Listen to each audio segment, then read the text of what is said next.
Katy Kaminski, AlphaSimplex portfolio manager and chief research strategist, joins us right now. And Katy, that's the messaging we're hearing from Fed Chair Powell, talking about being accommodative, really needing to stay there, not thinking about raising rates. What does that mean, though, in terms of maybe if he's not able to stick to that and if he catches the market perhaps by surprise here? Yeah, this has been an interesting situation because, to be honest, bonds have been extremely boring for the last couple of months until a little bit recently. We've seen some of the lowest signals for bond trends since April last year. And we're just now starting to see a pivoting in direction with the steepening that we've seen recently. What's been very interesting today with the testimony, it sort of stepped back and said, everything's fine. But yet today we're also seeing new highs, or at least 1 year rolling highs in some of the yields in the longer term bonds in the US. And the reason why people are so concerned and why he's addressing this is the markets have said something different from what he's saying. If you look at price direction, the reflation trade that's happened since last year, it's sounding some alarms. People are asking questions. Why has this been such an incredible move? If you look at copper prices, they're the highest since 2011. Oil has been massively moving. So if that's the case, you're seeing sort of this steepening of the curve that's just short term. And we're wondering, could that continue at some point? We're sort of at a low point right now, but could this be the beginning of some more of a spread on the longer end, perhaps less so on the shorter end? So, Katy, if there is this divide between how the Fed chair at least publicly sees it versus how the market's interpreting it, how do you view it? If we're looking at the 10-year right now, to your point, it's above 1.4%. We haven't seen those levels since February of last year.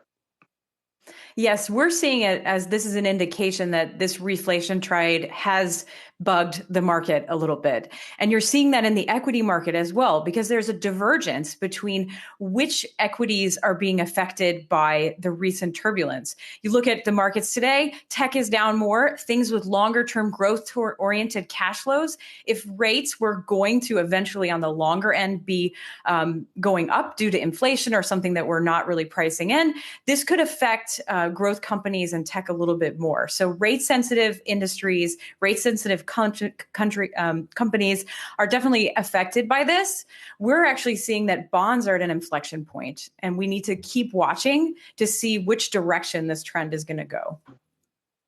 It does seem like, that has been the messaging, or maybe not the messaging, but the market sense for a little bit, right? We've been hearing from some of these market watchers. Goldman Sachs, I think, moved their expectations forward in terms of when we're going to see that first rate hike. So, I mean, it's been happening maybe on the back burner for a while, but what does it mean for the market? Because we're still pretty low. I mean, what's the level where maybe on the 10-year you'd start to see people think about shuffling some money from equities back over to treasuries? Yeah, that's a good question. I think the level and the rates at which the Fed is either going to act on either direction are sort of up for question right now. I think it goes both directions. What's the level where they might need to intervene because yields have gone too high already? And the longer end is something that a lot of people are talking about. So, and then the same sense, at what level of unemployment and what level would the Fed come in and say that we could actually consider raising rates? So right now, the indications are that they're not going to do anything for quite some time. The markets, I think perhaps the data point that's been the most fascinating to me is more just the relative moves recently, that longer term yields have been moving much more than the shorter end, which has less control by the Fed. And that to me is suggesting that the market and the Fed's short-term outlook could be different and that people are uncertain about the longer term versus the shorter term right now. So, Katy, let's talk about how you're positioning yourself in the context of that. We've really seen the reopening trade pick up steam over the last several sessions. I'm looking at the airlines right now, all up in a big way in the session right now. How are you positioning yourself there? And is it too soon to get so excited about these names, especially sort of given the debt level, the balance sheet?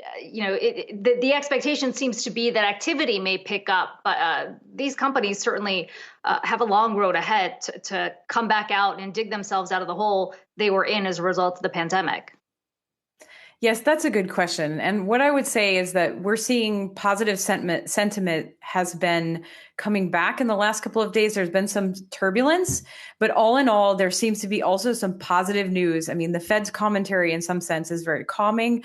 You're also seeing some positive news about vaccines. Right now, again, the Johnson & Johnson news today.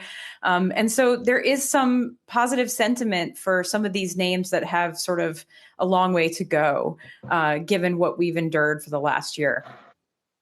Okay, Katy Kaminski, good to talk to you today, AlphaSimplex Portfolio Manager and Chief Research Strategist.